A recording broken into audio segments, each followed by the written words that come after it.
Hey Piscatorians, welcome back to the channel. Today we're going to be talking about crab pots.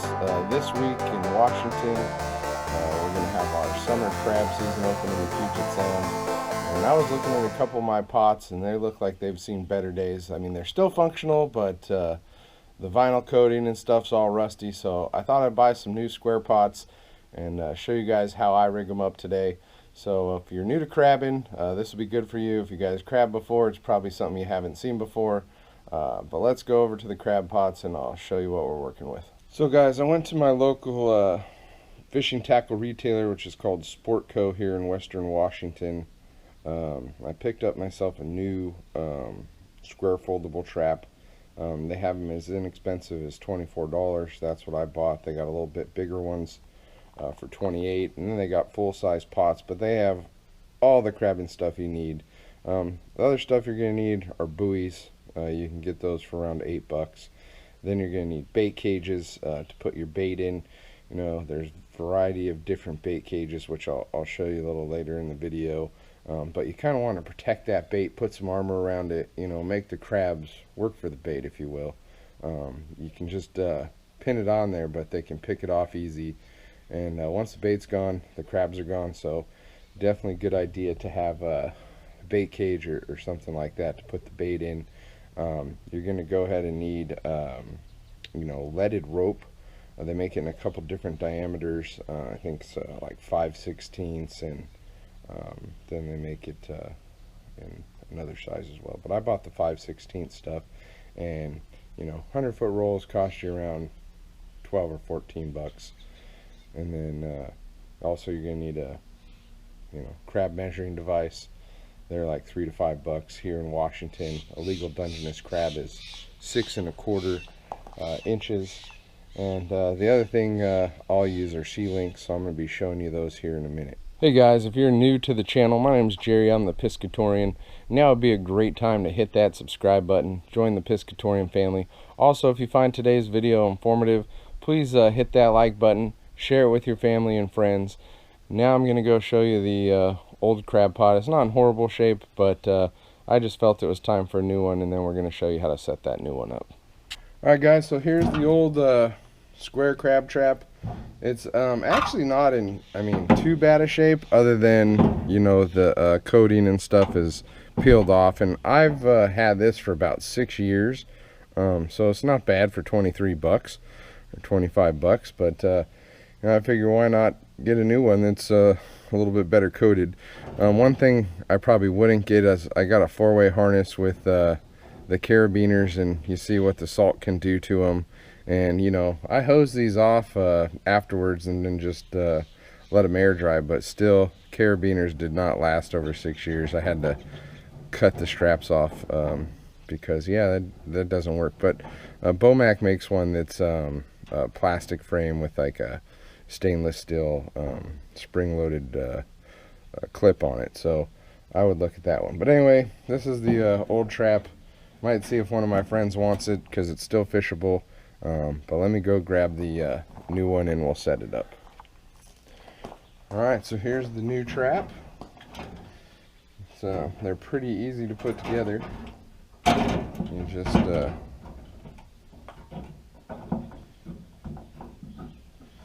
of get it square, and then you're gonna, well, I might have to bend these out a little bit actually. Yeah, probably gonna have to bend them out. Hang tight, gotta get pliers. Alright, this one side I just had to bend out a little bit. Basically you're gonna pull it up like that to lock it in place. Pull this one up like that to lock it in place. One thing you want to make sure you do, don't get excited and get everything rigged up and forget to take these rubber bands off. Not saying I haven't ever done that, maybe once in my life. I pulled the pot up and said, oh, no crab. Oh, that's why. So yeah, don't do that, but just pull the rubber bands.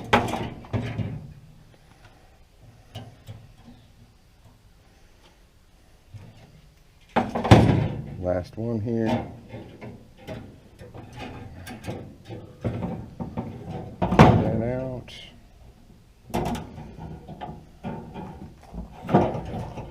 right, now the next thing we got to do is, these are really lightweight, and if you just drop it down like that in the Puget Sound and take off, you're probably not going to have a crab pot when you return, because the current will pick these up and move them into deeper water, and bye-bye crab pot, and you'll think somebody stole it. I typically have had really good success with just putting 10 pounds of weight in it. Some people want to put 15. So for purposes of being super heavy, we're going to put 15 pounds of weight in it.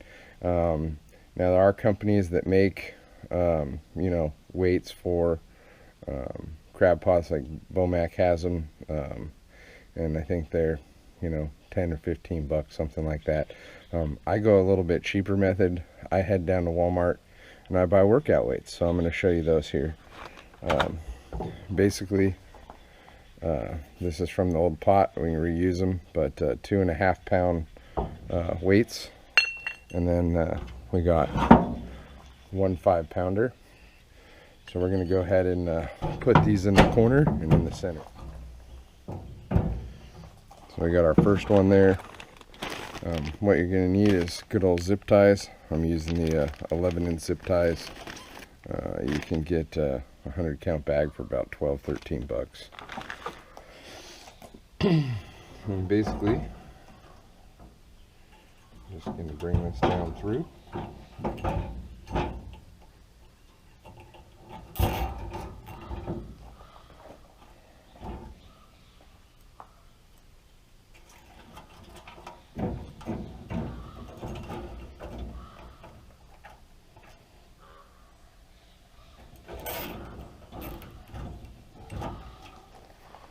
And I like to secure it with 3 of them.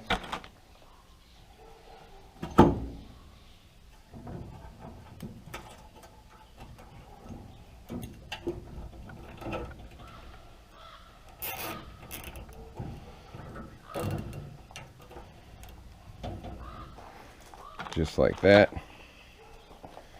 And have a pair of cutting dikes. Clip them in, and then you see has no issues with the door. You'll be just fine. All right, now we just gotta trim these zip ties.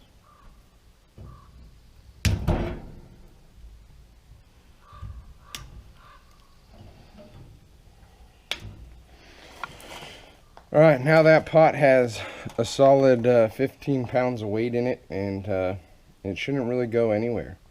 Now we're going to go ahead and attach the harness to it.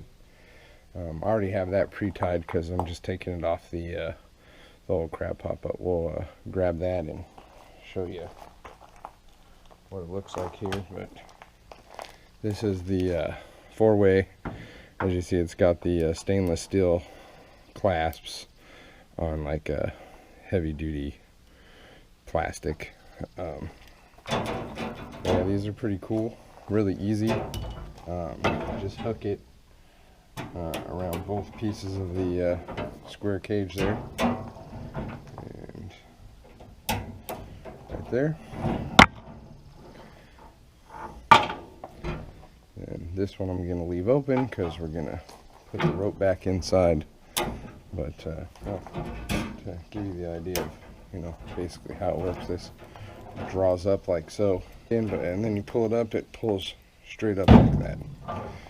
So, and then basically I just attach it to the ring, and then I electric taped the tag end, so, you know, that just keeps it a little bit cleaner. I mean, I guess you could cut it flush, but this is the way I do it. And then, you know, typically for summer crab, you only need 100 feet. You know, I've got most of the crab in like 30 feet to 60 feet of water. But 2 of the pots out of the 4 we're going to use, I put a longer shot of line on. So this here is a 50-foot shot, and then I'm going to attach it to a 100-foot shot. And I'm using the C-links to do that. So if I wanted to make it a 100-foot shot, I can just disconnect and take the 100-foot line and attach it to the ring. But let me show you the C-link here. So this here, guys, is the C-link. This is on the other end of the 50-foot shot, and then I also have one on my 100-foot shot, and I just did them 2 different colors. So I know I did the 50-foot shots in blue and the 100-foot shots in the yellow. But the C-links are cool. They make them in 2 different sizes. If you get the small diameter rope and you have a Scotty puller, I'd actually recommend the smaller C-link. This one's the bigger one, and it gets a little bit hung up in my Scotty puller. I don't have an ace line hauler, but I imagine it probably goes through those easier. But if you have the Scotty and you're doing this for the first time, get the smaller C-link. It'll run through that better. I just kind of have to slow it down and pull it through by hand and then turn it back on. But basically the C-links, how they work is they got this little cut in them. You just put it together like that and turn it, and that's not coming undone. Pretty cool, easy way to do it. So yeah, get yourself some of those. And as far as my buoy setup goes, you got to have a red and white buoy. I use 3 of the floats. I put 2 together. I painted one an ugly green, so I know that that's mine. And then I have a trailer with a pink buoy on it. So you can set up that configuration how you want. But I definitely put more than 1 float, so you know, when there's a high tidal push, you don't get your float sucked underwater. And there was a guy out last year in Coronet Bay that was crabbing for the first time. He only had 1 buoy on, and I told him that you know, it might have just got sucked under and to come back at low tide. And he found 3 of his 4. One of his pots got swept away, I guess, but he did find the other 3 when it was low tide. You know, relatively close to where he dropped them. So just a little tip there. But yeah, we're gonna now show you the different bait containers, and then I'm gonna try to do something a little different. I'm gonna make some, we'll call them, I guess, crab bait popsicles, and just gonna grind some fish together. But we'll show you that to conclude the video. But first, let's show you the different bait bags. So first thing, this is a bait pin. You can just put a salmon head on here or a fish carcass. I'm going to try American shad this year from my previous shad fishing trip. So you're going to see that this week in the video. But you can just go ahead and bait it, pin it straight to this. However, you know, that crab's going to tear it apart a whole lot faster. So if you want to do that and make it easy and you're just going out for the day, go ahead. If you're leaving it overnight, I definitely put it in a bag or a cage. Here's a bait cage. For example, this is a SMI bait cage, opens the top, but this really makes those, you know, crabs work at it. But you know, when they're making noise down there, clicking and clacking and you know, feeding, that, you know, draws more crabs in, so might as well make them work for it. But you just can stick your bait pin, you know, through the bait cage, and then hang it, you know, in your pot, and you just clip that from, you know, to the center, and it will hang. Also some other variations. Here's a plastic mesh bait bag with a pin on it. These work good too. And then they actually have netting bags that you can actually put you know, quite a bit of bait in this thing, and then cinch it down. So there's some of the different bait bags I use, and that's pretty much all you need to you know, get after those crab. And I'm gonna go ahead and put the rope in here and get it stored for a couple days from now.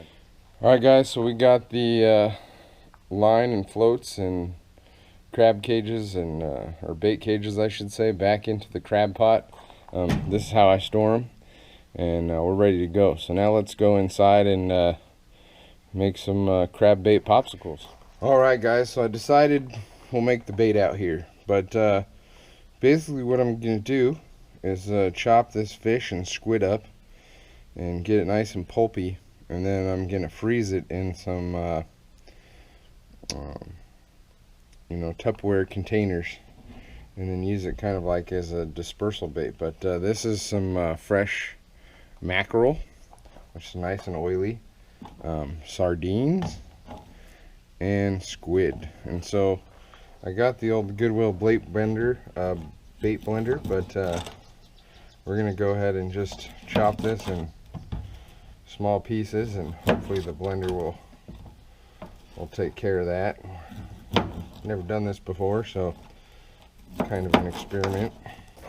This is some squid I caught earlier this year in Puget Sound. But we'll get the blender here and see how it goes.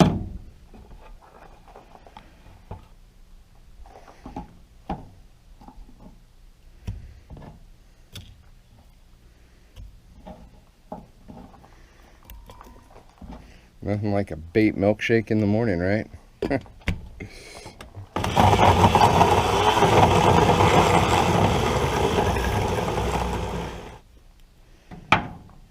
Oh, look at that nice concoction.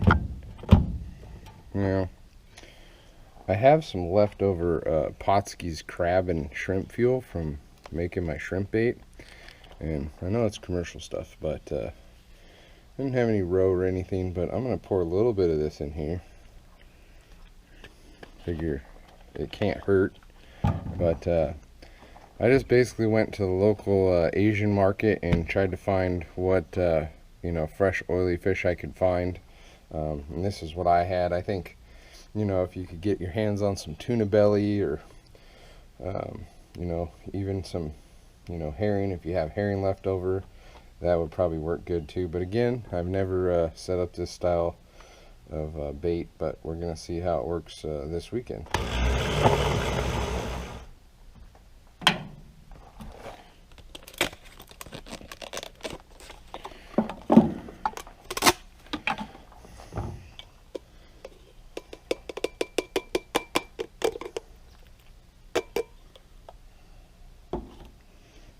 That's good pasty stuff right there. We'll go get a spoon and get that out. All right, that looks nice and chunky.